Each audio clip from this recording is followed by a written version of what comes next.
hano mu Rwanda dufite ikibazo cyo kuba we have a opposition journalism irahari, ahubwo abantu ba consuming content bagomba gutangira kubitandukanya. Abantu badukurikira kuri YouTube bagomba gutangira gutandukanya objective journalism kuri subjective journalism. Itangazamakuru rifite icyo rigamije kubaka muri societe, n'itangazamakuru ribaho ku nyungu z'abarikora. Ubwo ni personal interest versus public interest. Iyo ukora itangazamakuru mu nyungu za rubanda hari ibintu udashobora gukora. Iyo ukora itangazamakuru mu nyungu zawe bwite, ni cyagiye uri burebe ku mafaranga make uri bwinjize, cyagiye uri burebe ku mafaranga make YouTube iri buguhe Rwanda. Umuntu wese ukora itangazamakuru adafite ikarita mu gihugu cy'u Rwanda, then nta contract, social contract ibemeze nka social contract ugiranye, kuko Rwanda Media Commission ntabwo idushinzwe nk'abanyamakuru gusa, ishinzwe n'inyungu za rubanda. Citizen journalists bari kuri YouTube bakora amakosa bakavugita abanyamakuru. Icyo nacyo ni ikintu kigomba gucika. Amakosa y'abantu bakora ni nk'uko umuntu yakora amakosa kuri Twitter ye, ntabwo byakabaye byitirirwa umunyamakuru, kuko nagara abanyamakuru.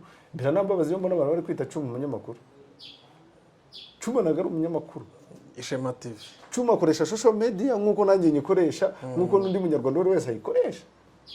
Icyakamugize umunyamakuru ni ukugira press card ya Rwanda Media Commission, nk'uko Jenny ifite, kugira ngo yemere gukora itangazamakuru mu Rwanda. Mu gihe atayifite, I consider him not a journalist. Let us stay focused. Dukora itangazamakuru, good journalism. Diri objective. Twe kujyanwa n'amarangamutima, twe gushukwa n'amafaranga, twe gushukwa na emotions zacu, turebe public interest, tureke kureba personal interest mu gihe dukora uyu mwuga, cyane cyane ko tuwukorera rubanda.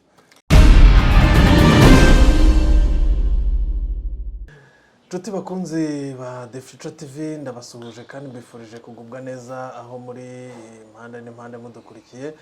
Ndizera ko mumeze neza, kandi n'abatameze neza burya nta joro ridacya, kandi bucya bucyana yandi namwe muraza kumera neza. Uyu munsi rero ntago ndi jyenyine nk'uko bisanzwe, ndi kumwe na Beka Samuel Byansi, ni umunyamakuru umenyerewe cyane mu nkuru zicukumbuye zirimo ubuhanga, murazizi nyinshi mumaze kubona, ariko akaba ari n'umwarimu muri kaminuza wigisha itangazamakuru ndetse n'itumanaho. Tukaba tugiye kuganira byinshi ku bijyanye n'itangazamakuru, ariko tukaza kwibanda cyane ku itangazamakuru rya opposition, icyo bita opposition journalism. Tukaza kwerekana icyo ari cyo, tukaza kwerekana itandukaniro riri hagati y'iyo opposition journalism n'itangazamakuru risanzwe rizwi professional.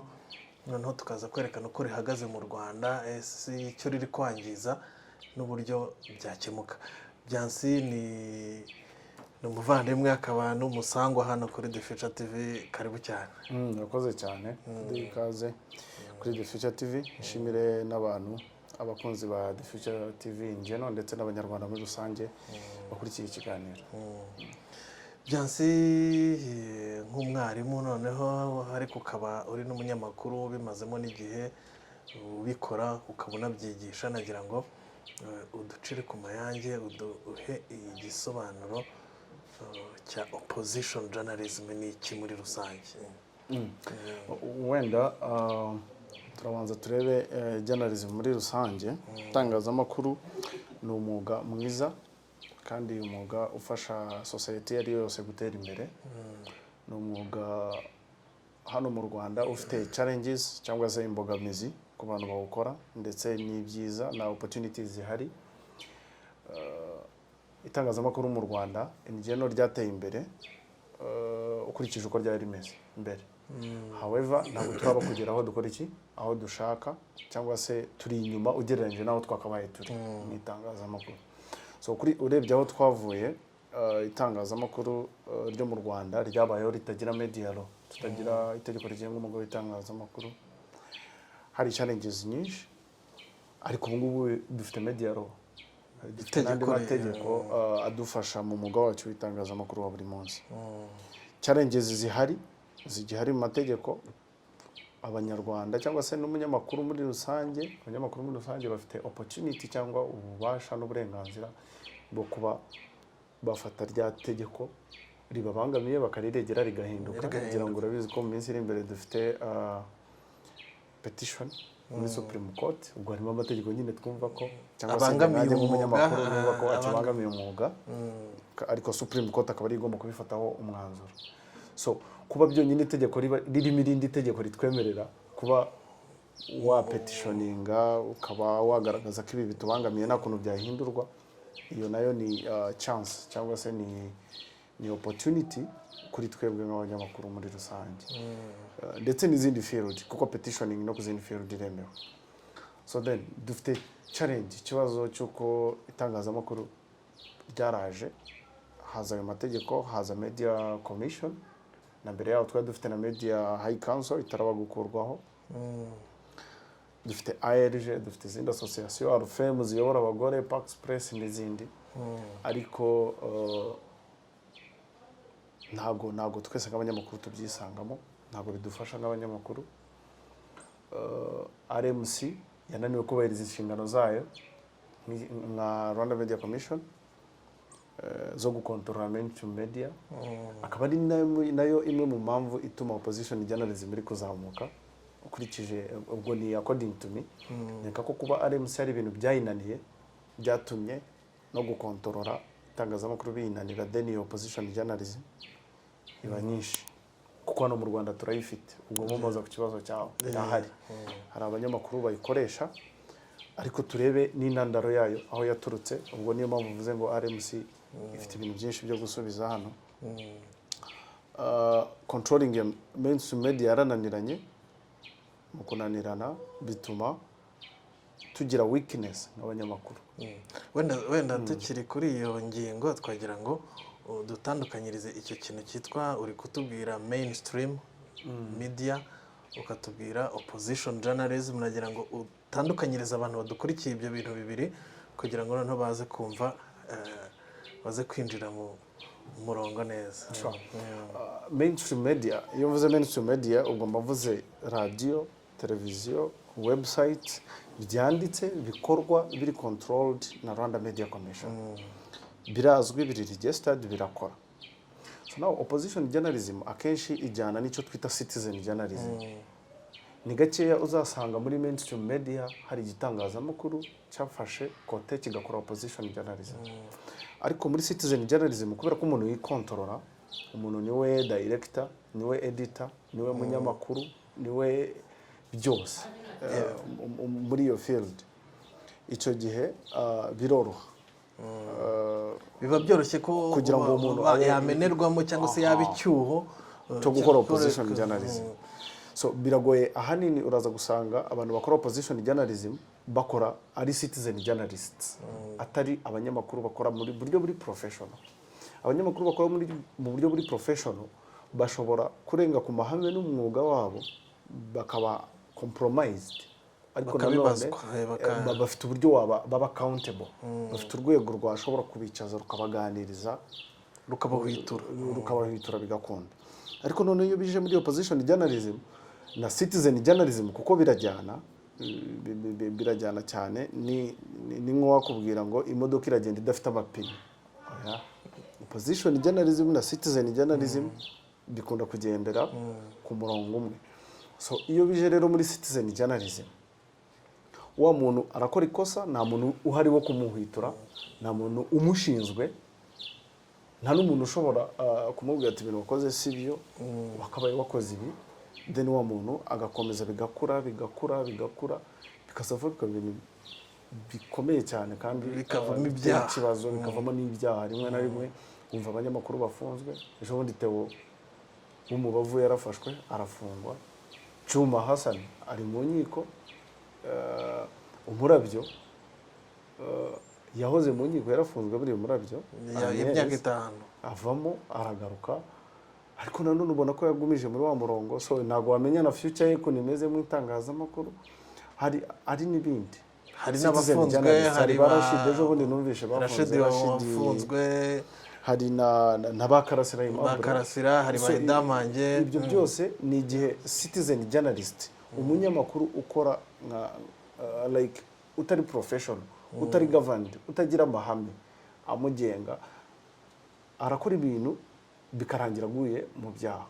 Ariko nugendera ku mahame atugenga nk'abanyamakuru, twebwe bari professional, nureba muri Rwanda Media Commission code of conduct z'abanyamakuru icyo itangazamakuru uko umunyamakuru agomba kwitwara umunyamakuru aba ntiryari umuntu yitwa umunyamakuru nicyo kintu nacyo kigomba kuba nutangira kubireba neza umuntu ubikurikiza biragoye ngo azakore ari amakosa atandukanye ariko abantu bari kure ya Rwanda Media Commission bikontorora biroroshye kugira ngo bakore ayo makosa bibe bagwa no muri ibyo tubona kubyita amakosa bibe byaba ibyaha bishobora no kuba byagenzwa n'inzego nka RIB prosecution ugasanga umuntu ageze no mu nkiko akaba yanabihanirwa n'amategeko.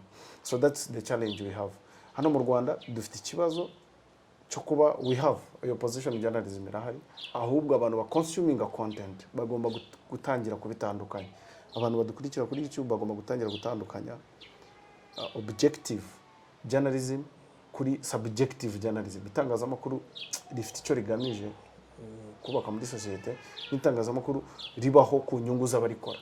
Ubwo ni personal interest versus public interest. Iyo ukora itangazamakuru mu nyungu za rubanda hari ibintu udashobora gukora.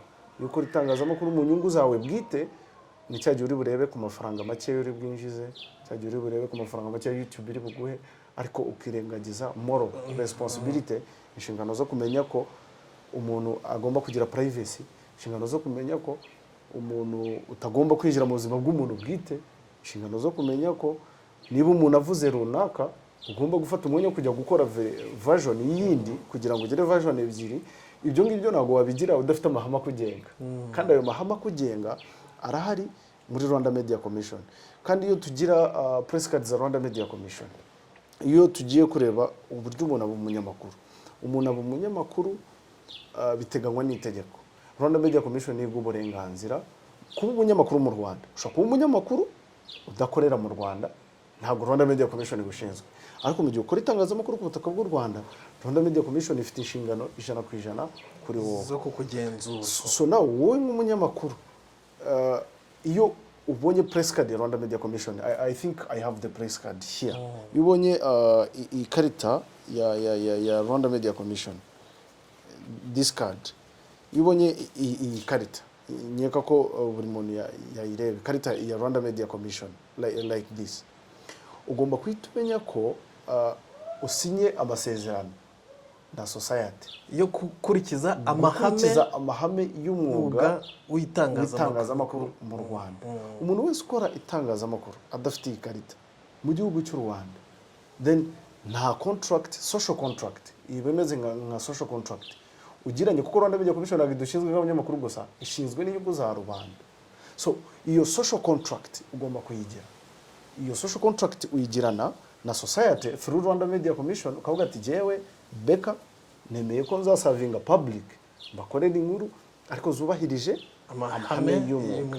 Ayo mahame y'umwuga harimo menshi abantu bakora muri citizen journalism batubahiriza, ariko jewe nk'umunyamakuru w'umwuga ntabwo nshobora gukora inkuru itubahirije ayo mahame, kuko hari n'ahantu babimbaza ndamutse nakoze iki nubahirije ayo mahame, mwanditse nabi cyangwa muvuze nabi, ufite ububasha bwo kujya kundega muri Rwanda Media Commission bakamamagaza nkabitaba bakancyaha, niko twabyita, nkagerageza kwisubiraho no kumva ko wenda naze ku mahame, then hari n'ibihano runaka biteganywa nkaba nabikurikiza kubera ko nakoze amakosa. Ariko noneho ku rundi ruhande Rwanda Media Commission yananiwe kuenforcinga kugira ngo buri munyamakuru ukora muri mainstream media bafite ikarita byibuze. Nureba kuri televiziyo Rwanda uraza gusanga abantu badafite ayo makarita, nureba kuri TV10 uraza gusanga abantu badafite ayo makarita, nureba kuri TV1 uraza kubasangaho, nureba kuri Flash urabasangaho, Isango urabasangaho. Kandi iyo ni mainstream media, Rwanda Media Commission ifite ububasha. So nta nubwo Rwanda Media Commission yakabaye iri kwiruka ku bantu bari kuri YouTube n'abari muri mainstream media bakoze iki bayinanije. Nyeka ko yagashize ingufu cyane mu kuenforcinga mainstream media ayo makarita abantu bakayabona kugira ngo ibagenzure, then ikagaruka no kureba aba citizen journalist bashaka gukora professionally, kuko nabo barimo. Hari abanyamakuru bakora kuri YouTube ariko bashaka kubikora professionally, ariko abo ngabo bakabaye bareba ari uko bamaze gusoza abari mu biganza byawe, sibyo? Tuvuge uri umupapa mu rugo wawe babuze ibyo kurya uri kugaburira abo hanze, it does not make sense. urabanza ugaburira abiwawe bahage then ubone gusohoka ugaburire abari hanze. Then citizen journalists bari kuri YouTube bakora amakosa bakabugita abanyamakuru. Icyo nacyo ni ikintu kigomba gucika. Amakosa y'abantu bakora ni nk'uko umuntu yakora amakosa kuri Twitter ye, ntabwo byakabyitirirwa umunyamakuru kuko nagara abanyamakuru. Biranambabaza iyo mbona abantu bari kwita Cuma umunyamakuru. Cuma nagara umunyamakuru. Ishema TV. Cuma akoresha social media nk'uko nanjye nyikoresha, nk'uko n'undi munyarwanda wese ayikoresha. Icyaka mugize umunyamakuru ni ukugira press card ya Rwanda Media Commission nk'uko je nyifite kugira ngo yemere gukora itangazamakuru mu Rwanda. Mu gihe atayifite, I consider him not a journalist. Bijyanye n'amategeko. Bijyanye n'amategeko amategeko mu cyameze. rwego rw'amategeko. Buriya amategeko Roger nubwo yabaho ari mabi abahari. So wowe nk'umunyamakuru ugomba kuyakurikiza antira meza ushaka azazira. Ariko nitureba kuri media law mu Rwanda dutegeka ko kuba umunyamakuru usabwa kugira ikarita ya Rwanda Media Commission kugira ngo ugire niyo social contract na rubanda kujye kubakorera mu buryo bwubahirije amategeko n'amabwiriza agenga umugabo w'itangazamakuru mu gihugu. Mu gihe udafite iyo social contract ntakuraho umunyamakuru. So jewe ni nayo mpamvu ikarita yanjye buriya ndabizi ko ikarita ya Rwanda Media Commission rimwe na rimwe nta nubwo imfasha cyane kuri tele, ariko ntabwo nshobora kuyemerera kurangira. Iyo buri minsi 2 ngirangire ndishyura afatiye umwaka ukoze iki ukurikiye. Impamvu mbikora na yindi nuko amategeko n'amabwiriza yo mu Rwanda hari kugira ngo gene yitwa umunyamakuru w'umwuga. I have to have that ngomba kuba nyifite. Mu gihe nayo mfite ntabwo naba nitwa umunyamakuru. So nk'umuntu ushaka kugumana professional yanjye mu munyamakuru, I have to do that. Nubwo naba mvuga ati wenda ntabwo nemeranywa n'amategeko y'uko umuntu ufite ikarita y'umunyamakuru, icyo gihe urategereza amategeko akazahinduka, ariko mu gihe atarahinduka ugomba kuyakurikiza. So that's my position kuri ibyo. Urakoze kuri icyo kintu uvuze kijyanye cyane no kugira ngo umuntu yitwe umunyamakuru mu Rwanda abasabwe iki. Tumaze kumva ko umuntu kugira ngo witwe umunyamakuru w'umwuga hano mu Rwanda ugomba kuba ufite ikarita itangwa n'urwego rw'abanyamakuru rw'igenzura rwa RMC. Utayifite ntago uba uri umunyamakuru. Ukomoje kuri Cyuma wa Ishema TV, uwo muntu ari mu rukiko arimo akurikiranweho kwiyitirira umwuga w'itangazamakuru. Ayo makuru yafite. Uyu muntu rero iyo ukurikiye imikorere ye ngira ngo urayikurikirana urayizi, ubona uyu muntu twamwita koko tugendeye ku byo akurikiranyweho tukagendera n'ibyo umaze kutubwira bihagaze bite? Kuri Cyuma ndakeka bazanamusomera kuri urwo rubanza rwe kwiyitirira umwuga adakora.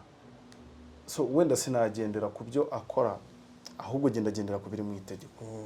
Cyuma Hasani Dieudonné nawe arabizi ko adafite ikarita ya Rwanda Media Commission. Ikarita ya Rwanda Media Commission dukurikije itegeko rya media law riteganya uburyo umuntu yitwa umunyamakuru. Ntago rero yabyubahirije.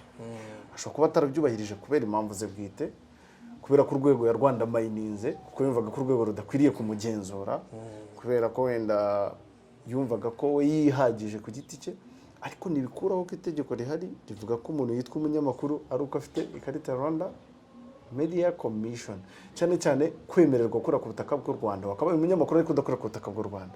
Ariko azironga zikora ku butaka bw'u Rwanda ukaba ufite Rwanda Media Commission press card, cyangwa ukaba utayifite, uyifite niwe munyamakuru, utayifite ubwo ntago ari umunyamakuru. So kuri jewe yitiriye umwuga adakora. Cyuma ni content creator. Yakabaye afatwa nka content creator, not journalist. Yakabaye afatwa nka citizen journalist. Ari nabo content creators. Kuba aba citizen journalist ni abantu bakora itangazamakuru ari professional. Nta mahame nta kintu kimwe kibagenga. Ashobora gufata telefoni cyangwa kamera agafilima abantu bari guteka akagaragaza ibyo kurya. Ashobora gufilima abakobwa, urabizi ibintu birwano bavuga hano ku ma YouTube n'ibiki, bavuga n'ibishegu, abandi bavuga ibyo bake, twakuguye gitumo, twakoze iki. Izo zose ni content creation. ibyo ntabwo ari journalism. Journalism ifite amabwiriza, nta gituma ibamo muri journalism. Ushaka kwinterviewinga umuntu uramwinforma ukamwinterviewinga, kuko nubwo umuntu gitumo uraburi kwinterferinga with privacy, uraburi gukora ibyaha bya trespass, harimo n'ibindi byaha byinshi bitandukanye. So Cyuma kuri jewe si umunyamakuru, ni umu content creator, ni citizen journalist. Ntabwo yubahiriza amahame y'umwuga. Amahame y'umwuga tubwira ko tubalance inkuru ze zose mbona ntabwo ziba ziri balanced. Amahame y'umwuga tubwira ko you have to make sure you give a right to reply. Nta muntu bashobora kuvuga mu nkuru yawe ngo itambutse utamubajije kandi ntabwo abikora. So urumva na amahame yubahiriza, kandi nanone nta nico bitwaye kuri we kuko nagara umunyamakuru. Amahame yakaba yayubahiriza ari umunyamakuru, ariko si umunyamakuru. Noneho iyo urebye Beka, iyo watangiye utubwira kuri opposition journalism, twifuzaga ko n'abantu banayumva. Iyo urebye imikorere n'igisobanuro ubwacyo cya opposition journalism, ni ikintu cy'itangazamakuru risunitswe cyangwa se ryihishe inyuma, ni ukwihisha inyuma y'itangazamakuru ariko uri kuba nk'umuyoboro w'umurongo w'abantu barwanya igihugu. Sinzi niba ntanze igisobanuro gifatika cya opposition journalism, kwihisha inyuma y'umwuga cyangwa kwiyitirira umwuga ariko ugamije gusakaza agenda y'abanzi b'igihugu cyangwa se y'abantu bitwa ko barwanya leta. Iyo urebye imikorere ya Cyuma ubona igwa muri iyo citizen, muri iyo opposition journalism. No, impamvu mbyita opposition journalism nagaru kuba Cyuma ibyo akora aba arwanya leta, kuko ntabwo nzi biri mu mutwe we. Ariko akenshi ibyo duha nibyo bituma tujyaginga ibiri mu mutwe wawe. What you provide to us bituma tujyaginga ibiri mu mutwe wawe. You understand? So now kandi n'ibiri kuri ground bituma ducyaginga ibiri mu mutwe w'umunyamakuru cyangwa undi muntu wari wese.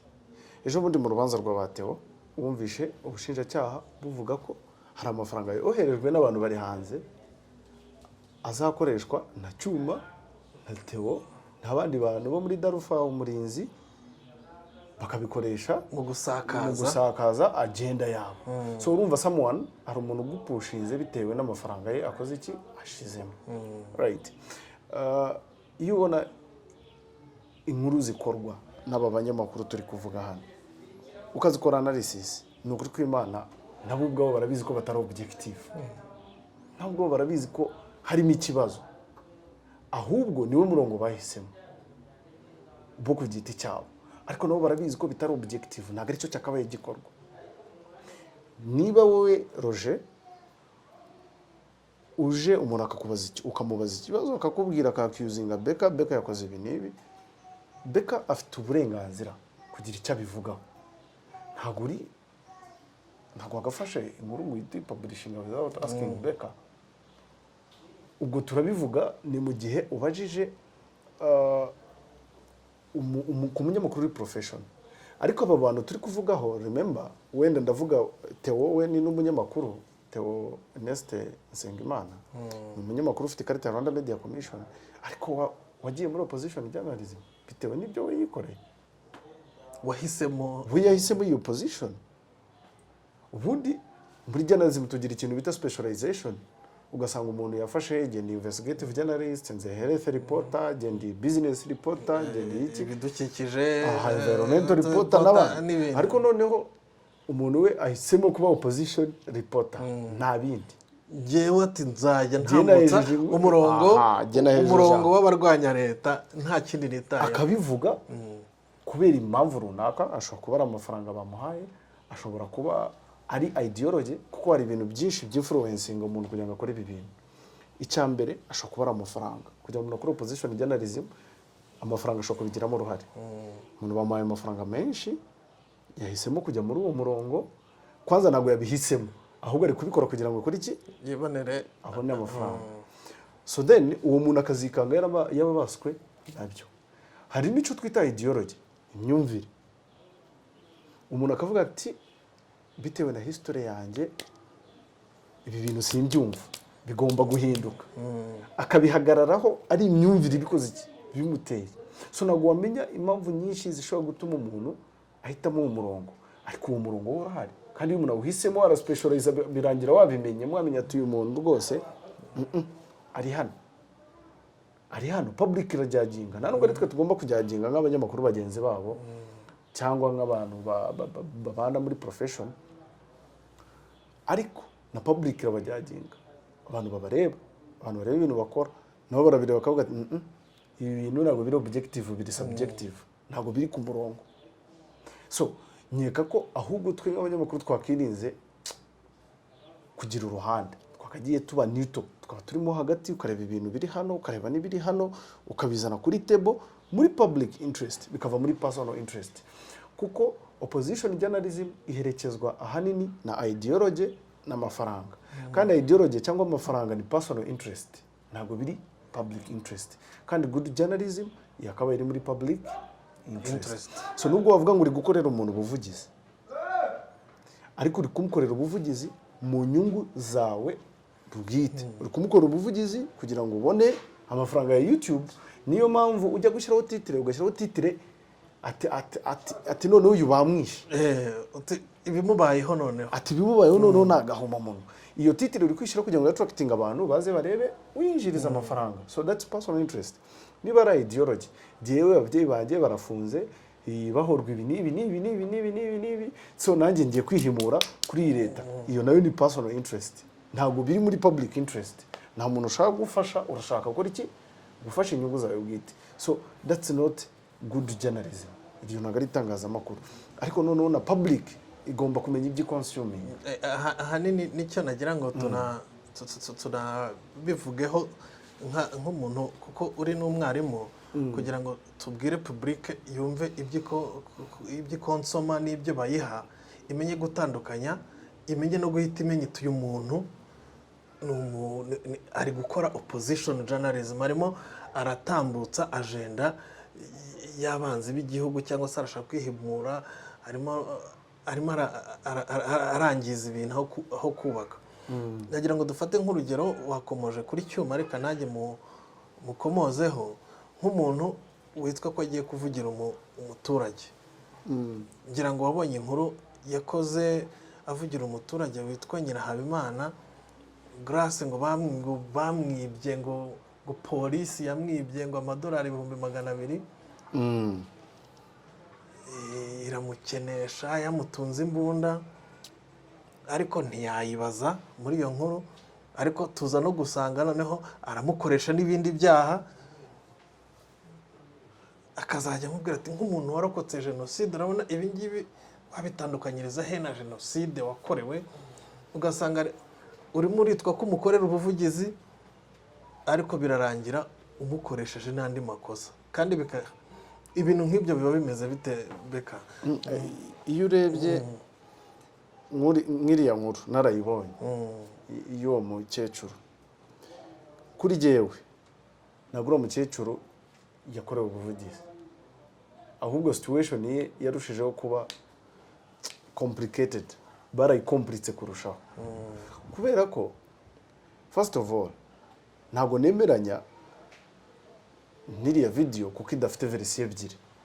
Iriya video ifite verisiyo imwe y'umuntu wari uri kuvuga, ntabwo bigeze bajya kubaza polisi ngo barebe version yayo kuri iyo nkuru, kandi byarashobokaga. Nkeka ko hari umuvugizi wa polisi byarashobokaga ko bamubaza akagira ibisobanuro bitangaho.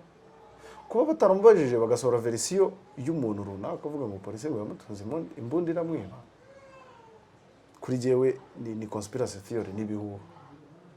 Ntabwo ushobora kubifata nk'ibintu bifatika. None cyane cyane ko na version ya polisi byarashobokaga ko yaboneka, ariko ntiyaboneka muri iyo nkuru. Hanyuma nanone ugomba kwibaza kuki itabonetse. Ese uyu muntu yaze kuyishaka ku bushake? Hanyuma ufasha umuntu uri kumukorera ubuvugizi, urangije uramubwiye ngo none si ibi bintu urabona bitemeze nka jenoside. So iyo mibarize yonyine mu itangazamakuru ntabwo ibaho. Gushaka ko umuntu akuvugira ibyo gusubiza. Iyo uri kubaza umuntu, hari muri interviewing techniques hari ibibazo ubaza umuntu kugira ngo agusubize, ariko noneho ntabwo ushobora kubaza umuntu igisubizo. Ubaza umuntu ikintu ushaka akagusubiza. Icyo gihe you are interfering n'imisubirize y'umuntu. Bitewe n'ikibazo ubajije uwo muntu, uraza kwikanga umuntu asubije icyo umubajije.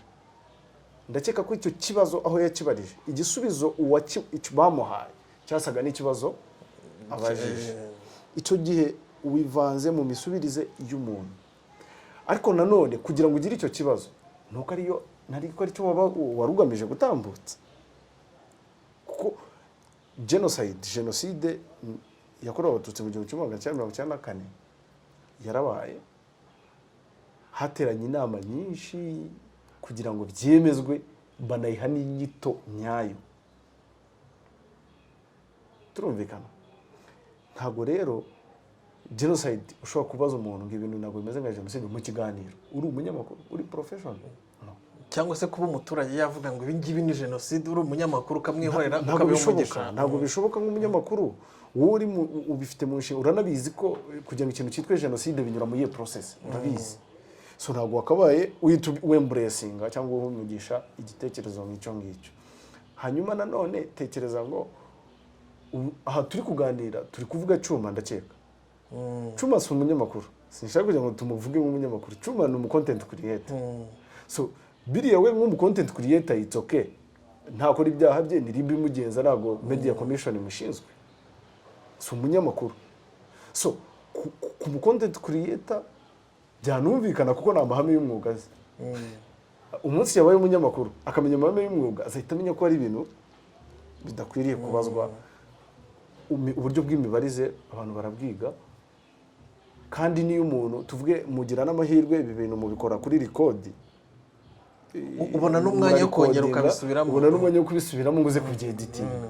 Nta mpamvu yo kugira ngo rero ufate ntabwo uvuga nk'ikintu cyagucitse. Buri ikintu cyabereye kuri radio na air umuntu ari kuvuga cyangwa kuri televiziyo kigatambuka, avuga ati yazanye umuntu aramukoshona aragitambutse. Ariko warikodinze, urabitwara ubishyira mu mashini yawe, urabyeditinga, urabitambutsa, aho ngaho uhita ubona na motive. Ubundi actually muri journalism tujya tugira ikintu bita ngo in journalism we don't have stupid questions, we normally have stupid answers. No kuvuga ko ntago tugira ibibazo by'ubugoryi, ahubwo tugira ibisubizo by'ubugoryi. Ubundi iyo principe ibaho kuko tuba twizera ko nje nshobora kuzanga kubaza Roger uri umugore kandi mbibona ko uri umugabo ariko nshaka kurakaza. Ariko mbavuga ati Roger arayitanuka, namara kunuka nje ndaza kweditinga ngurebe ikibazo cyanjye sigeme igisubizo cye. Abantu barabavuga Roger aratukana, ariko nago bazi ko ari we nyirabayaza. Ariko noneho iyo uri ku rwego rwo kubaza ukabaza ikibazo cy'ubugoryi warahize ukaba udafite n'ubwenge bwo kucyeditinga ngo gikuremo, then you are not complete journalist, uracyari n'inyuma cyane. Kuko umunyamakuru wa nyawe niyabaje bene icyo kibazo nawe aza kubyumva, aza kuvuga atari kuzi ko burya aracyeditinga akagikuramo kugira wenda n'amakosa nanaza atamwitirirwa. Ariko kuba udafite n'ubwo bwenge bwo gutekereza ibyo bintu, then mu banyamakuru uracyari inyuma cyane. So to me Cyuma is not a journalist. Cyuma ni content creator wikorera akazi ke nka content creator ku nyungu ze bwite, yibonera amafaranga ya YouTube cyangwa se agatambutsa agenda za opposition kuko ari cyo kigambiriwe, zamwishyuye bamuhaye amafaranga ko nabonago yazitambutsa batamwishyuye. I think so. So ni muri personal interest, ntago bikora muri like muri public interest. Ngira ngo abadukurikiye icyo tugamije cyane cyane no kugira ngo tunahugurane, kuko turi kumwe na Beka nk'umunyamakuru ariko akaba ari n'umwarimu mu itangazamakuru, kugira ngo abadukurikiye tubashe kumenya gutandukanya abantu bameze nka Cyuma n'imikorere ye muzi mumaze kugenda mubona. Noneho tubatandukanye n'abanyamakuru banyabo, tumenye ngo ninde munyamakuru, tumenye ngo ninde content creator nk'uko Beka arimo abita. Aba bantu nongere ndacyaguha ingero kugira ngo uzijyanishe n'amahame y'itangazamakuru, noneho dufashe abanyarwanda kumva iki kintu kijyanye no gutandukanya itangazamakuru ry'umwuga n'itangazamakuru cyangwa se ibi bintu bya opposition journalism, iki kintu cyo gucengeza amatwara ya opposition mu bantu witwikiriye umutaka w'itangazamakuru. Hari nk'indi nkuru iyo umuntu agize atya, umuntu yari umujura kabombo, yarazengereje abaturage ahantu bita ku Muyumbu, afite noneho yarubatse ikintu cy'ikigare cy'abajura bajya kwiba kandi bagasiga bamugaje n'abo bibye. uwo muntu bukeye bakora operasiyo yo kumufata, barafata icyo kigare cy'abantu, undi aracika arabura, ajya guhigwa. Hibaza umuntu wari ugeze ku rwego rwo guhigwa n'abasirikare, umusirikare wamufashe, undi ashaka kumutera icyuma, ashaka kurwanya umusirikare. Umusirikare mu rwego rwo kwitabara aramurasa, apfuye. Umunyamakuru wawe arakuziye, ubwo ni icyuma tukiriho, arakuziye ati titre igisirikare cyishe umuturage. Igisirikare cyishe umuturage, yegeranya abaturage ati iyi si jenoside nanone, ati rwose igisirikare cyabazengereje cyishe umuntu, ibi bintu ntibibaho. Ntarebye uwo muntu yarasiwe iki, nka mwarimu utubwire, ubonye nk'inkuru imeze gutya. Cyuma ni content creator, nkambisubiremo. Cyuma ni content creator. Content creator ntago agira amabwiriza amugenga mu mwuga we. Icyambere wenda nko kuri iyo case, umuntu yarashwe, fine. Nge ntago ndi bujyaginga uwo muntu ko simuzi, n'ubujura bwe simbuzi, sinamubonye yiba, sinzi ibibazo bye, ndi umunyamakuru usanzwe, numvishe ko umuntu yarasi wahana. Ikintu cyambere kiza mu mutwe wawe ni ukumenya nyine amakuru nyayo yo kuri iki kibazo. Kandi iyo ushaka amakuru nyayo, wirinda kujya kuri tele ufite ikintu mu mutwe wowe ushaka kugaragaza cyangwa kuvuga. Ahubwo ujya kuri tele ugiye nko kujya nko muri enquête kubaza. Vugana n'abaturage, vugana nabo mu muryango, vugana n'abasanzwe bari ku ruhande. Don't be biased. Iki bintu tugomba kwirinda nk'abanyamakuru no kuba biased, kubogama. Then n'ikindi kintu cy'ingenzi kuba emotional, amarangamutima, gushyira amarangamutima mu nkuru. Je niba nje nka interviewing umuntu, bite, what happened, byagenze gute, byahereye, amakuru mwayamenye gute, ko n'igihe ushobora gusanga umuntu uri kwaka amakuru atari ukwiriye kuba uri gukora iki, asanga yabibwiwe. So ariko mu gihe cyose ugiye kuri tele wewe wifite ikindi kintu mu mutwe ushaka kugaragaza, niyo usanzeyo ibizima ugerageza kubitwistinga ngo bihure n'ibyo wazanye mu mutwe. So kugira ngo bitwistinge, iyo uri kureba abantu, iyo ugiye gukora selection ya interview, gutoranya abantu ugiye kubaza, utoranya abantu bari negative kubera ko ari cyo kintu kiri mu mutwe wawe ushaka gutambutsa. Kugira ngo rero ube objective n'ube subjective muri iyo such an interview, urahagera nyine ukiga tele. Ni nkuko hano habera icyaha, nyeka ko umugenzacyaha aje hano ntago aza afite ikintu mu mutwe ashaka gukora mu raporo, no. Araza kumva abantu bose bahari, almost bose bashoboka, akumva verisiyo z'abantu batandukanye, then akareba ahantu bikora iki bihurira naho bidahurira. Ni cyo kugenza abantu bashiramo amakabya nkuru batanga inkuru. Turi abanyamakuru, ushobora kugenda ukabaza umutoya kamede, uzi ibintu byabereye hano, umuntu yaje ahita yurira inzu, ahita ujombamo ikintu, like ibintu akubwira ntibinabaho, ntibinashoboka, nubwo bari muri filime ntibishoboka, ariko kubera ko ari gushyiramo amakabya nkuru ari kubyakitinga. So iyo udashoboye kubaza abantu benshi bashoboka, ntabwo uri gutwara amakuru ya nyayo, uraza gutwara amakuru abogamye. Niba wabajije muri umuna w'umuntu bishe, muri umuna w'uwo muntu aracyafite amarangamutima, ntabwo ari bwiza ukuri. Ese iki ni cyo gihe cyo kumubaza? Nshobora no kujya kumubaza ngahita mbona ko atari cyo gihe cyo kumubaza, aracyafite amarangamutima, reka mbimuretse nze kugaruka nka nyuma y'iminsi nk'ibiri itatu yamaze kujya mugi gusubira mu. Ese iyo uri kubaza umuntu umubaza subjectively objectively, uyu muntu wanyu wagize ikibazo ni muntu ki, byagenze gute, byavuye. Ariko niyo ureba no muri iyo nkuru, ndabyibuka cyuma yabaje umuntu avuga ati ese iyi nayo si nka genocide. So kubera iki mu bibazo byose abazo ubundi icyo kintu kigomba kugaruka? Why gukorera umuntu ubuvugizi ni ngombwa ko ugomba kugira ngo ahubwo umuteze ikindi kibazo kirenze ikibazo yari afite? Imagine kuba ufite ikibazo, ni nko wakubwira ngo ngiye mfite ikibazo, nabuze icyo ibyo ndya, kugira ngo umuntu ankemurire ikibazo cyo kubona ibyo ndya, asenye n'inzu n'abagabo, then mbuze naho ndara, mbuze n'ibyo ndya. So ntabwo ushobora gukemura ikibazo cy'umuntu umuteza byinshi, umuteza ibindi bibazo byinshi. Kuko aba bantu bose urasanga ari kubateza ibibazo kandi mu nyungu ze, kuko ari kubateza ibibazo, we arinjiza kuri YouTube n'ubundi arinjiza. Ariko wa muntu, ese kiyo umaze gukorera umuntu ubuvugizi ukora follow up mu bantu 10 yakoreye ubuvugizi, niba bari no kutureba nonaha hari uw'ikibazo cye cyakemutse, uraza gusanga impamvu ikibazo cyo kitakemutse nuko ubuvugizi butakozwe mu buryo bwa objective, bugamije ko ibibazo bikemuka, ahubwo bwakoze mu nyungu z'umuntu runaka. Kuko akenshi gukorera umuntu ubuvugizi umuteranya n'uri kumukoreraho ubuvugizi, none se uri kumukorera ubuvugizi waramufasha ate kandi wamaze kwereka uwo muntu ko ahubwo adakwiriye kumufasha? Like umuntu afite ikibazo, ugikemura ni B, then ahubwo kugira ngo ukemure ikibazo cyabo, kugira ngo bakore ubuvugizi ni uguteranya A na B. Ni gute se yamufasha? Kandi wabatejemo wo creatize ikindi kintu gikomeye hagati yabo. Kuko twese dukora inkuru zikorera abantu ubuvugizi. Hari abantu benshi maze gukora ubuvugizi kandi ibintu byabo bigatambuka bikarangira.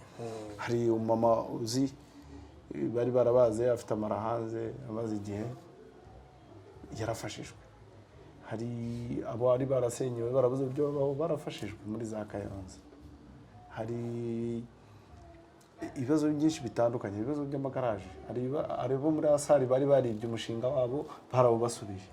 Ariko ukora ubuvugizi mu buryo buri objective kugira ngo n'umuntu ujya kubafasha ahita areba ahantu ahera. Ariko we utumye umuntu aravuze ngo ibintu rwose mwankoreye bimeze nka genocide, none se uwo muntu wavuze ibyo bintu koko urumva uramufashije, ugiye kumufasha arahera ntago afite anahera, ahubwo arahita ahera kuri cya kibazo. Uyu muntu ari kugumura abantu kandi mu by'ukuri uri kugumura abantu. So ariko ibyo bintu biri gukorwa n'aba content creator cyane, ntago ari abanyamakuru, ahubwo public, abantu bavugisha aba bantu. Anyway, abanyarwanda niba umuntu agusanze akagusanga nk'umunyamakuru, ntakwereke ikarita ya Rwanda Media Commission. Icyo kintu ngira ngo ni ikintu gikomeye. Akakubwira ati jewe ndi umunyamakuru ndashaka ko tuganira, ntakwereke ikarita ya Rwanda Media Commission. Nta mpamvu yo kugira ngo uganirize content creator umuganirize umunyamakuru. Kuko umunyamakuru ku banyarwanda batumva agira amahame y'umwuga amugenga akurikira. Ayo mahame niyo atuma ashobora gukora ubuvugizi bigakunda. Ayo mahame niyo atuma ashobora kwirinda kuguteza ikindi kibazo. Ayo mahame niyo atuma ashobora kurinda privacy yawe. Ayo mahame niyo atuma umunyamakuru atekereza kuri wo ubundi source ku munyamakuru. Umunyamakuru ikintu bita source ni ikintu gikomeye cyane umunyamakuru agira. Jewe umuntu amaye amakuru ayo munsi ntago dutandukana, turagumana tukaba inshuti, kubera ko na nyuma y'imyaka 10 niwe muntu uzama andi makuru kuko azayama yanyizeye. So nago ndirinda ikintu cyose cyateza umuntu wamaye amakuru ibibazo. So ikintu cyose ari umuntu ashobora guha amakuru ko uyu muntu ubwo amaye amakuru mu by'ukuri ndamutse nyatambukije ntago byamufasha, ntago byamuteza ikibazo, nkabyihorera. Sometimes there stories ureka. Hari n'umuntu aguhereza amakuru twararenganye muri ibi ndakeka ku rwego rushobora kugufasha. Niba udafite yo contact reka mushakire umuntu ushobora gukominika direct bagufasha, kugira ngo ngende mbishyire hariya kandi bizi neza ko nindi bishyira hariya nta kintu biri bugufashe, ahubwo birakongera ikibazo. Icyo gihe rero neye like ntago ngufashije ahubwo mbikoze mu nyungu zanjye, nshatse giye kwitwikira ku giti cyanjye, babyita gutwika muri izi mvugo z'abasore z'iminsi. Turashaje. Iyo umuntu avuze ngo ngiye gutwika, ngiye nditwikiye ngoze inkuru, ariko we ntacyo bigufashije. So jyewe nk'umunyamakuru ngomba kureba nkavuga ati rega hari n'ikintu twita risk assessment. Mbere yuko ukora inkuru urareba inkuru nisohoka irateza ikihe kibazo. Kuri jye hari icyo bimfasha. Ese umuntu ndi gukorera ubuvugizi we biramufasha? Ariko ibyo byose wabigeraho uri umunyamakuru utari content creator. Kandi aba bantu bose rwose bari hano hanze bita abanyamakuru n'aba content creators. YouTube ahubwo jewe Rwanda Media Commission imfashije abantu bakoresha YouTube zo mu Rwanda barekera kuzajya bita channel zabo TV. Nizitwe ngo tuvuge nanjye kuvuga amazina y'abashuti banjye bafite ama YouTube channel none abakira. Ahubwo se urangira iki kubavuga Beka? Oya, urangira iki kubavuga? Okay, reka mbere kuri The Future TV. Vuga tuvuge ngo The Future TV. Ahubwo tuvuge The Future YouTube channel. Cyangwa The Future channel. Ariko none uvuze ngo The Future TV. The Future TV twakaye tuyizi kari TV twasanga kuri Star Times, kuri DS TV cyangwa se kuri Canal Plus. Ariko atari kuri YouTube. Kuko ibi nibyo biri kuvanga, biri kutuvanga. Abantu uko bagira kuko turabizi hano hanze ujya Kenya ukajya Uganda ukajya n'ahandi haba aba content creators bakomeye. Channel zabo nago ziriho TV. Zibaha amazina yabo cyangwa se ugasanga ziriho ikirango cyabo, ariko ikintu cya TV iyo ikintu cyabaye TV kiba cyabaye television nyine kigomba gukoresha umunara. What is a television? Television ikoresha umunara kugira ngo operating. Kandi ibi bintu bikorwa kuri YouTube nta munara bikenera, ni internet. So bivuze ko the more biba TV niko abantu babibonamo media iri professional kandi bitari professional. So kandi ibyo byose twabigera hari Rwanda Media Commission byemforcinze abantu bakabategeka bakabivaho. Uwanze kubivaho hakabaho amategeko ari in docket. Ejo bundi numvishe nari bivuga ko bari kuganira na YouTube. They can even try to enforce that. Kuko birakabije. It's too much. Bagikora mu nyungu za rubanda, bakora mu nyungu zabo. Mu nyungu zabo usanga umuntu arareba jewe nyine kwa uploadinga video 10. Umuntu niba tuka polisi, niba tuka abasirikare, niba tuka ntabwo bindeba. Niba tuka mugenzi we kuko no gutukana n'icyaha. Ariko umuntu ajya kuri YouTube ujye ubona bino bintu bya entertainment ngo niba mbavuze ntabwo nabakira. Ariko kuki utinya kubavuga Beka? Basi banyongorere ngiye mbavuga. Oya, reba ujye ubona zino nambara zabafata ku mavuta ba Briane ba Rocky Junior iriya entertainment squad. Abatipe baratukana live.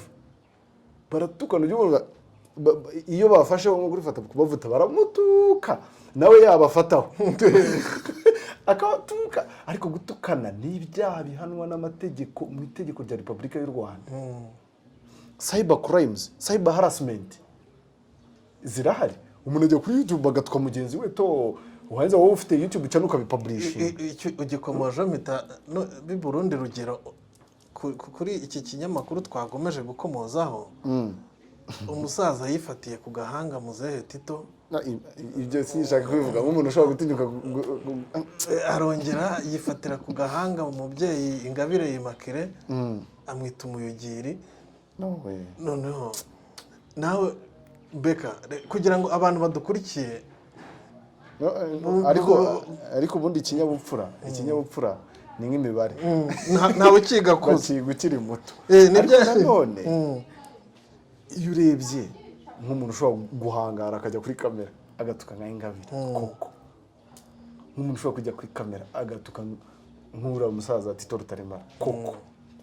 Ubu mutwe wawe wumva nta n'ikibazo kirimo. Like that's ikibazo kiri personal by the ibibazo biri ku bantu ku giti cyabo ni unprofessionalism. Kwanza we nuciye umuntu hano kuri iyi platform ukabitambutsa ikibazo kiri kuri wowe kurusha kuri jewe. Ni gute umuntu ashobora kujya kuri kamera yawe agatuka umuntu nka Ingabire cyangwa Tito ugafata ibintu ukabikura muri kamera kuri memory card ukabishyira kuri YouTube ukabishyira kuri computer yawe ukabya uploadinga kuri YouTube. Then mutwe ufite ikibazo. Ariko uzi impamvu ubikora ibyo ngibyo bikakorohera nuko utari gukora mu nyungu za rubanda, uri gukora mu nyungu zawe. Urimo uravuga ati nibijyaho abantu nibwo ari birebe je nibonera amafaranga. N'aba bantu bantuma cyangwa se banshoramo babona aho bahera bavuga ati mfite audience nini. Ariko ibyo ni ibintu je nabona nk'umunyamakuru ntabwo natambutse umuntu uri gutuka umuntu never. That's ibyo ni kwa kundi nyine nuko turi kugaruka ku muntu ufite utari umunyamakuru ariko aba yari umunyamakuru byakoroshye kumugira inama nakamubwiye ingingo runaka muri media law cyangwa se muri code of conduct. Code of conduct ni amahame atugenga nk'abanyamakuru, nakamubwiye ingingo yagenda agasoma akabona ko bihabanye cyane n'iyo mikorere. Impamvu wenda twanabyibanzeho no kugira ngo abanyarwanda n'abantu badukurikiye bumve itangazamakuru rya nyaryo ry'umwuga iryo ari ryo, banaritandukanye n'aba bantu biyitirira umwuga, n'aba bantu bahabanye n'amahame n'amabwiriza, barumve ko badakora mu nyungu za rubanda nk'uko ari naryo itangazamakuru rimaze, ahubwo ko bari gukora mu nyungu zabo, mu nyungu zo kwishyirira mu mufuka gusa, ariko batagamije kugira icyo bamarira sosiyete kandi bitwa ko ariyo bakorera. Mbega ibi bintu tubigenze dute? Ibi bintu rero kugira ngo bizarangire hari recommendation eshatu je natanga, nkeka ko kandi zikurikijwe hari ico byatanga. Nago ndi umuhanga cyane muri byo kugira ngo mvuge ngo wenda ibyo natanga nibyo byafasha gusa, ariko I think ko hari ico byafasha. Hari ibintu bitatu nshaka ko byahabwa ingufu cyane kuri jewe mbaye mfite ubushobozi nicyo nakora. Rwanda Media Commission, police yitangazamakuru ku rwego rw'igihugu, then natwe nk'abanyamakuru nitwe tugomba gukosora ibi bintu. Rwanda Media Commission tukigomba gukosora ibi bintu. Rwanda Media Commission igomba kumakinga sure ko abantu bose bakora umwuga w'itangazamakuru mu buryo buri profession, tuve kuba content creator bari ku YouTube, abantu bose bakora umwuga w'itangazamakuru mu buryo buri professional bakabaye batunze ikarita ya Rwanda Media Commission, not ku bushake, ku itegeko. Nibibe favor. Gutunga ikarita nibibe nko gufasha Rwanda Media Commission gutunga ikarita. Gutunga ikarita byakabaye itegeko ku muntu wari wese ukora umwuga w'itangazamakuru, ku buryo utabyubahirije anabihanirwa. Kuko muri management y'abantu bananiwe kumva ushyiramo akagufu, urabenforcing. Ubwiye umwana wawe ngo sinshaka kuzongera gutaha no mu rugo saa 12 za nijoro, ejo ugataha saa moya akaza nyuma yawe ukamwihorera, uburi gukuza uwo mucyo. Ariko atashye saa 2 wewe watashye saa moya ukavuga ati ntabwo nyinjirira mu rugo, ejo ntabwo yazirenze saa 12 wamuhaye. So Rwanda Media Commission yakabyutse mu gitondo igahamagara abayobozi bose b'ibitangazamakuru biri muri mainstream media, bakicarana bakababwira ko buri munyamakuru agomba gutunga ikarita si ku busabe, ni ku itegeko.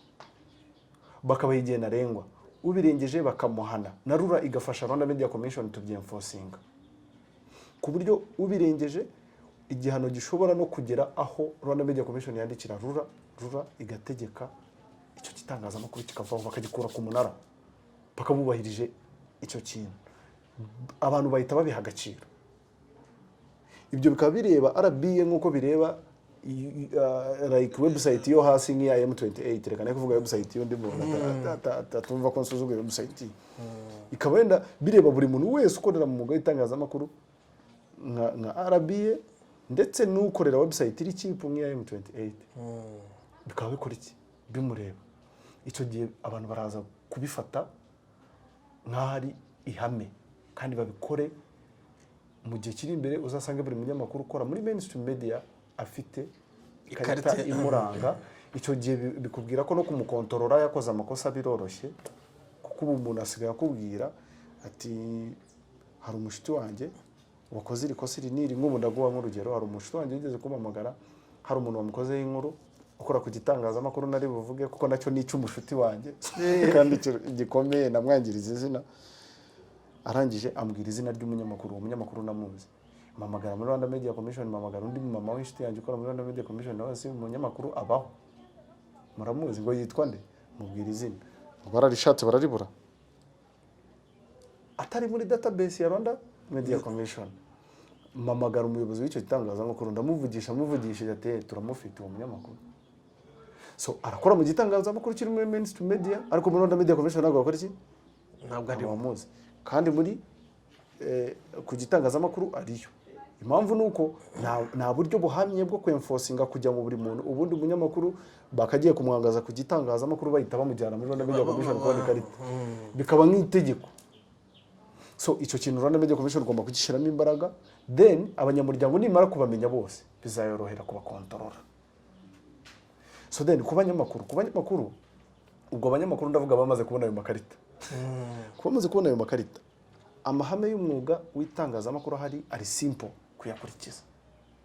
Nituyakurikiza yose turaza gusanga dufite itangazamakuru clean rikora neza rifasha rubanda kandi natwe rikadufasha n'abanyamakuru. Reka nubahwa muri public. Icyo kintu abanyamakuru bagomba kukigiramo uruhare runini cyane.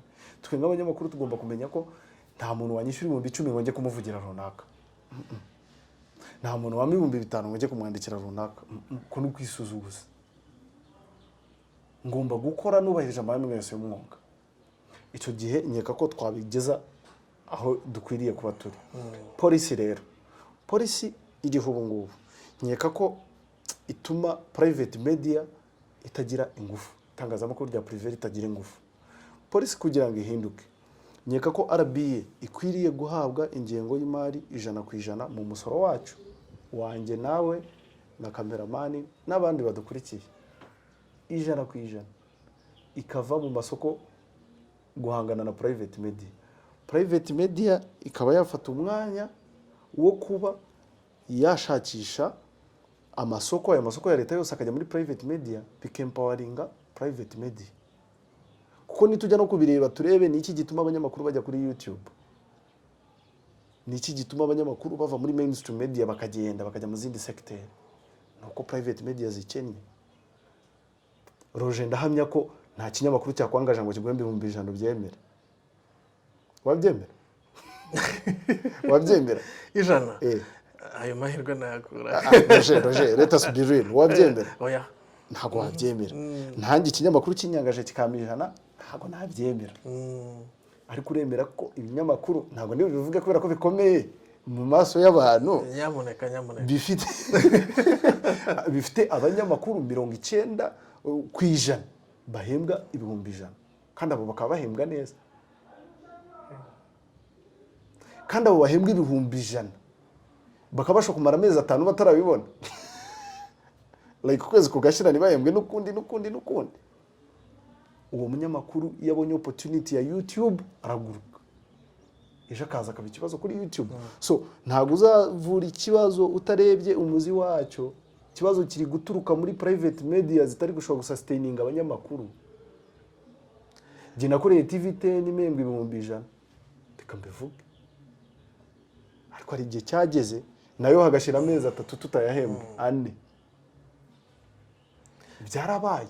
So muri iyo condition iyo ubonye ikintu cyose gituma utirimuka ngo uhave, sibyo? Ukora iki? Urahava.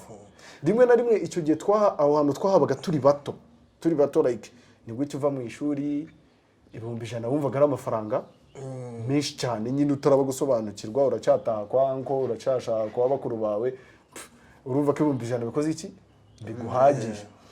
Ariko buri uko ukura ukagira responsibility ukagira inshingano ukagira ibindi bikureba utangiye kubona ko ayo mafaranga ari make ukatinda kwiyongera ukabona opportunity tumuhava ukora iki urahava ukagenda.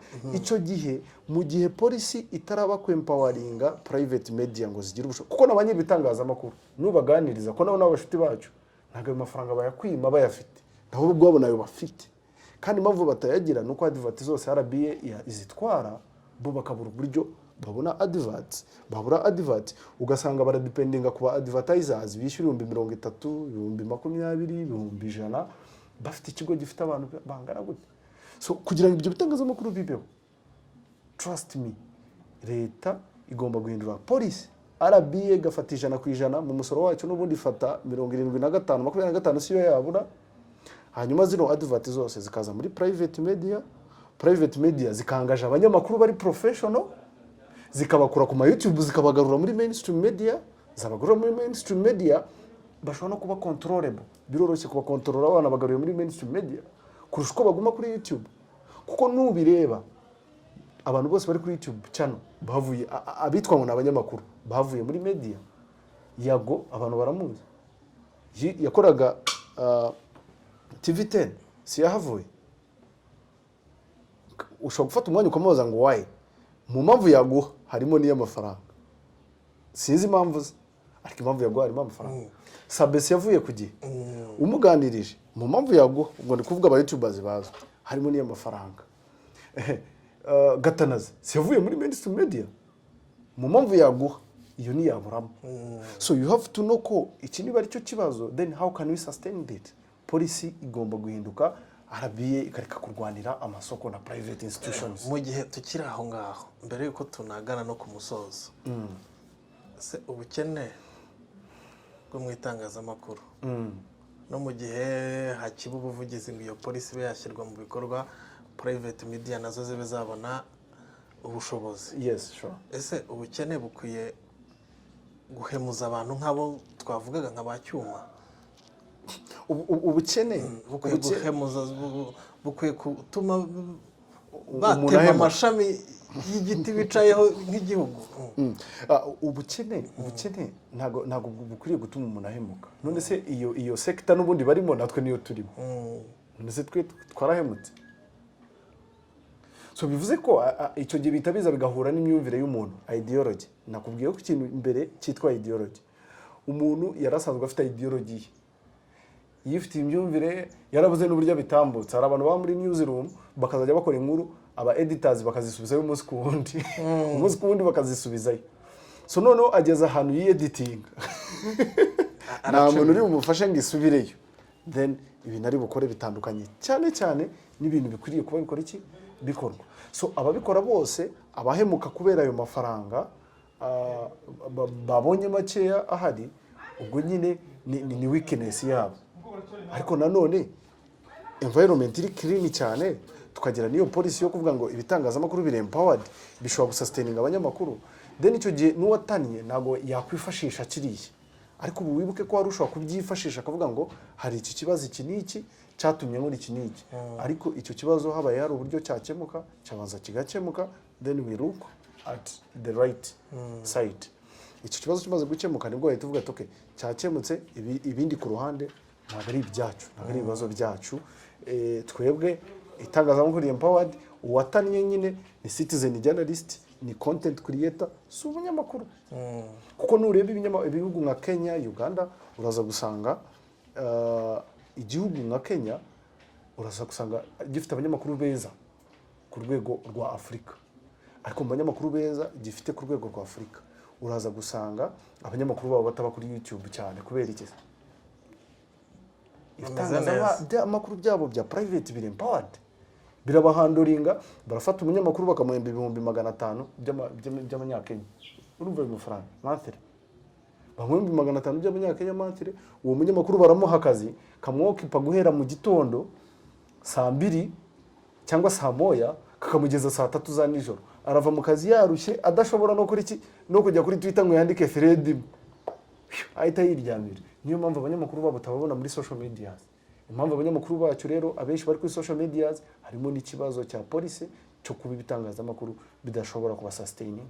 N'abari mu kazi gasanzwe muri private media usanga umwanya mwinshi bawumara bari ku social media platform yabo kurusha kuwumara bari gukora ibintu bifitiye akamaro society. Ubwo no gusohoka bakajya kuri tele, bakajya kuinterviewinga abaturage, bakumva ibibazo byabo, bakaza kabitambutsa mu buryo buri objective butari subjective, mu buryo bwumva ikibazo, bagashaka version yayo ya kabiri, bakacyandastandinga. Ubundi nkuru yakageze n'ibice bitatu, ku ruhande rw'uvuze, uvugwa no kuri kwayo.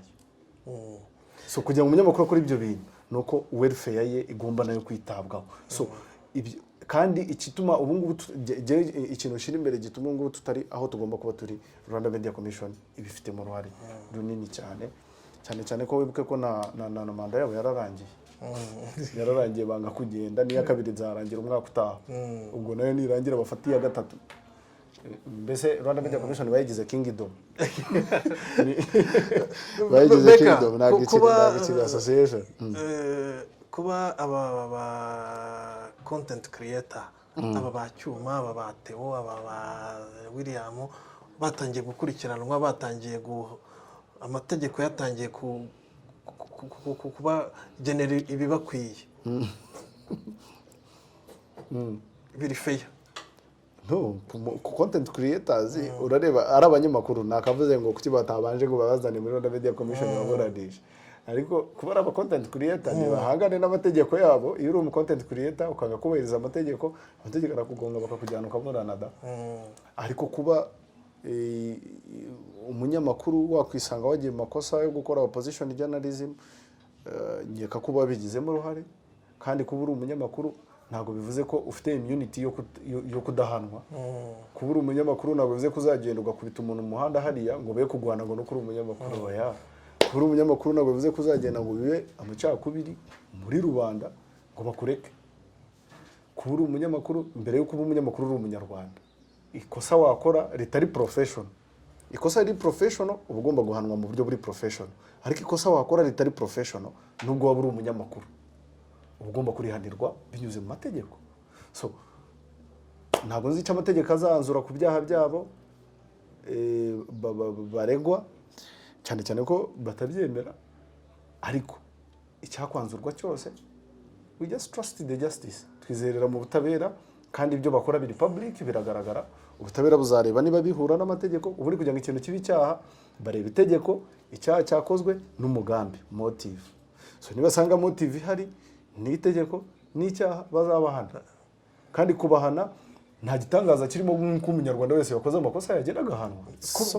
Kuba bishingikiriza ko za human rights za CPG zisakuza zikandika ngo byacitse mu Rwanda ngo bafasha abanyamakuru, kuba hari abantu bishingikiriza ko ibintu bizasakuza nk'ibyo, ariko ibyo ntabwo bigufasha. CPG irandika, wowe uri muri kasho, none se biragufasha iki wowe ngawe ku giti cyawe?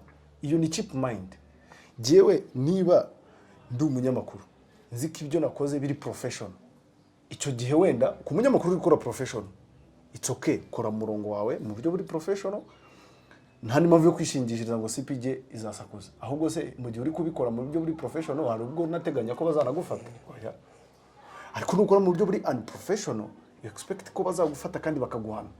So niba guhana kuba human rights yavuga cyangwa se CPG, abantu bandikira human rights bicaye Nairobi na CPG n'abandi bose, kandi wowe uri muri kasho, ntusigwe biragufasha iki? Nta kintu biri gufasha mu munyamakuru. So gihe umunyamakuru ndabireba kandi nkanabiha agaciro ku rundi ruhande. Reka dusase tuvuga ngo nibatamenya ubwenge Imana izabihorera. Sure, buriya mu itangazamakuru tugira say ivuga ngo a journalist is the one who is alive. Umunyamakuru nuriho. Giye kujya ngo nitwe umunyamakuru nuko ndiho. Nahavuye na muntu wakongera kunyita umunyamakuru. Bavuga ati yahoze ari umunyamakuru. You understand? Ariko nagakira umunyamakuru. So inama nagira abagenzi banjye b'abanyamakuru, let us stay focused. Dukora itangazamakuru, good journalism. Diri objective. Twe kujyanwa n'amarangamutima, twe gushukwa n'amafaranga, twe gushukwa na emotion zacu, turebe public interest, tureke kureba personal interest mu gihe dukora uyu mwuga, cyane cyane ko tuwukorera rubanda. Reka ngushimire. Thank you. Nshimire kandi namwe mwese mwari mudukurikiye, ndizera ko iki kiganiro kidufunguye amaso, kitweretse koko itangazamakuru rya nyaryo ry'ingirakamaro, ridufitiye akamaro nk'abaturage, rifitiye akamaro n'abari ku rugabo.